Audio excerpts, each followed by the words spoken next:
We're starting to see more people get worried about our growing national debt levels, but I want you as a financially savvy investor to be able to find the opportunities, which is what I'm going to show you in this video. See, when most people hear that our national debt is growing faster than our economy, they begin to panic because they worry about a recession or inflation or some sort of default. But what every financially savvy investor does is they look for how this creates an investment opportunity. And for most people, they have no idea that that's even possible, but that ends today. But do you know who profits when there are worries about our national debt? Banks.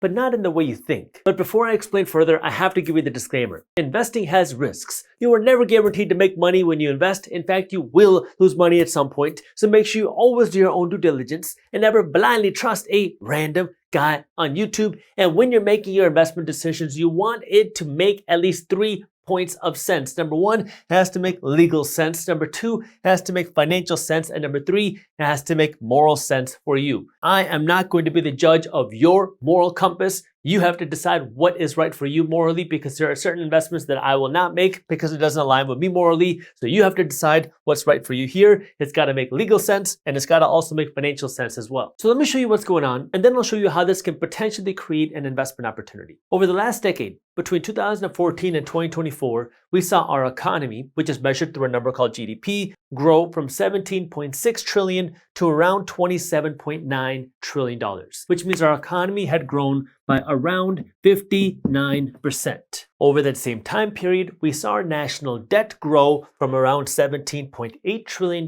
in 2014 to around $36.3 trillion in the end of 2024, which is a growth of 103%, which means our national debt is growing almost twice as fast as our economy. And now you can start to see where this is a little bit of a problem. But this isn't a new problem, but people started to get concerned towards the end of 2024. For example, in December of 2024, the beginning of December, Jerome Powell, who was the chairman of the Federal Reserve Bank, had a meeting where he said that this government spending is going down an unsustainable path because of how fast our debt levels are rising compared to our economy. And then in the last few days of 2024, the end of December, Janet Yellen, who was the Treasury Secretary in the United States, also wrote a letter to Congress urging them to make a decision to act on our rising national debt levels because she's concerned about the debt ceiling and about a potential United States debt default in 2025. So this national debt growing faster than the economy isn't a new concern, but it seems like people started to become more worried about these debt concerns towards the end of 2024. So this is the foundational stuff. But here's what's going on as a result of this. As a result of the concerns about our growing national debt,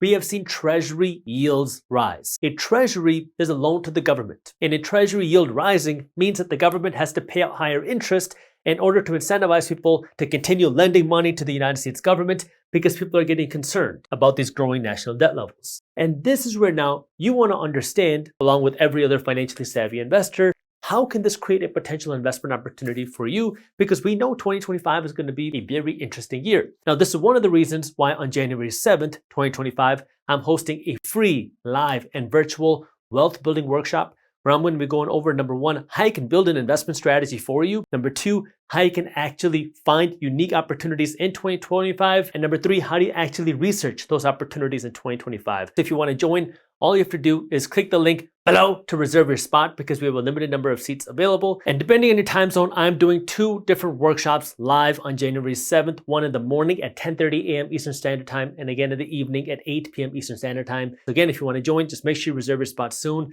because we have a limited number of seats, and I have the link for you down in the description. Let's diagram how these concerns about the national debt, which are leading to higher treasury yield, affect entities like banks. Over here, I drew you. For my male followers, I drew a mustache. In my native language Punjabi, we call it a much. For my female followers, I drew a braid. In my native language Punjabi, we call it a gut. Banks are in the business of lending money, generally not to the government, but to people like you and me through things like mortgages. So when the bank lends you money to get a mortgage, the interest rate that you pay is called the mortgage rate. But contrary to popular belief, banks are not sitting on huge piles of cash because they're always trying to lend this money out. And so when banks have to lend you money to get a mortgage, they're generally borrowing money to get this money as well. and the interest rate that the bank pays when they're borrowing money is called the federal funds rate. This federal funds rate is the interest rate set by the Federal Reserve Bank, which is the central bank of the United States. And this is the interest rate the banks pay when they borrow money from one another. So you could think of this kind of like the wholesale rate the banks are buying money at,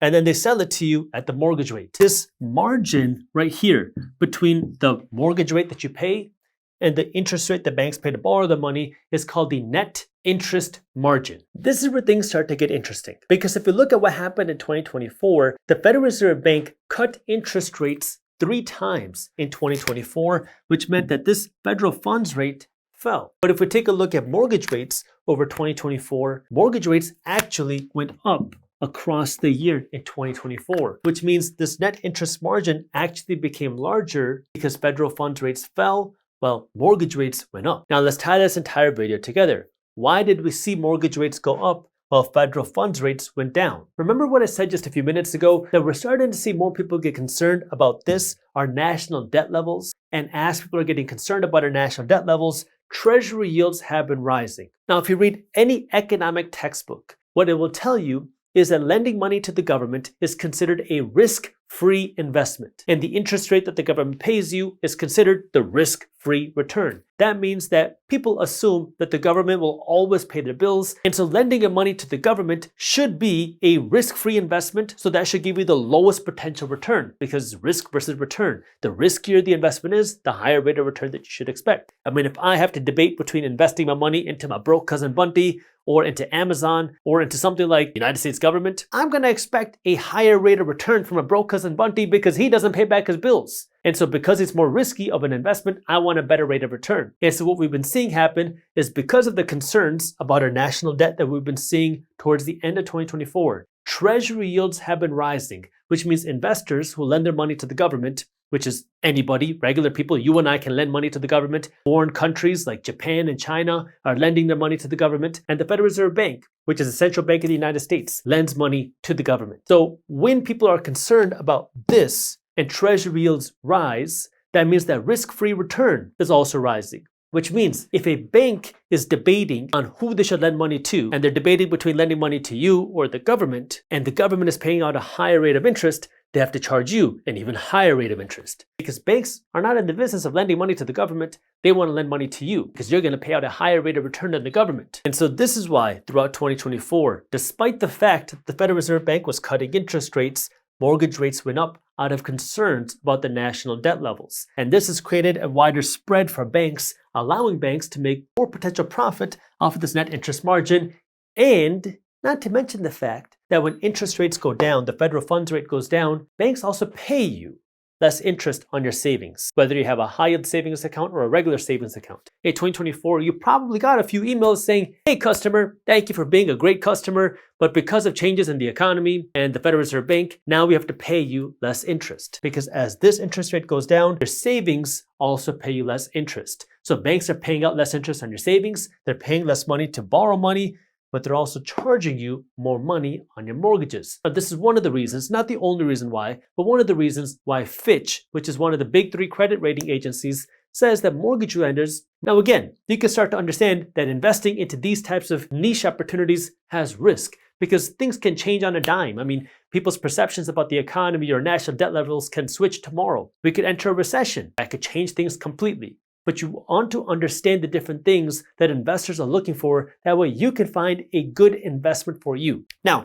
you might also be saying, Jaspreet, this is cool and all, but it's kind of going over my head. Is there a simpler way for me to invest my money and just see my money grow over the long term and not have to spend all the time researching? And yes, there is. I'll give you an example. Again, I'm not telling you what to invest in. I'm going to give you an example because for most people, finding these types of unique opportunities is not the right opportunity for you. In finding these unique opportunities comes with more risk, more potential return. But there's another way that you can invest as well. This is where now you're just investing in a piece of the American economy. For example, if you invest in an ETF, a fund called SPY, you can type this into any stock brokerage account. SPY gives you exposure to the S&P 500. The S&P 500 is a group of the 500 largest companies in the stock market. Now, when you buy something like this, you're just buying a little piece of the American economy. But here's the key. The way that you win is by doing something called ABB. always be buying. The mistake that so many people make in this strategy is they start buying, markets go up, they feel good, they keep buying, but then you start to see markets go down. You start to see maybe a market crash. People panic and they sell at a loss, and then they say that the stock market is rigged. That's not the way that you play. This is a multi-year, multi-decade strategy where you're going to be buying every week or every 2 weeks or every month at the very least. And you do this no matter what is happening in the markets. You do this when markets are booming. You do this when markets are crashing. You do it when markets are sideways. You do it regardless of who the president is. And you do it regardless of what the weather is outside. You keep buying no matter what. And when you do that over the long term, this has been proven to win decade after decade after decade. Markets go up, markets go down. We have seen 16 recessions over the last century. But despite that, this is a strategy that takes much less time, much less work, but also less potential reward. Less risk, less reward. Now, of course, investing is always risky, but less risk compared to finding more unique and niche opportunities. And this is where you have to find the right opportunity for you and the right strategy for you. And that's why on January 7th, I'm hosting my workshop to help you come up with an investment strategy, but also show you how you can find unique investment opportunities. So if you haven't registered yet, make sure you do so. But this is where I want you to be able to cut through the noise, cut through the emotion, and find the right opportunities for you. The stock market just took a nosedive because the Federal Reserve Bank just admitted that inflation is apparently still a problem, and you should ignore everything that Trump says and expect less interest rate cuts in 2025 because apparently inflation is still a problem. This is what Jerome Powell, who was the chairman at the Federal Reserve Bank, said.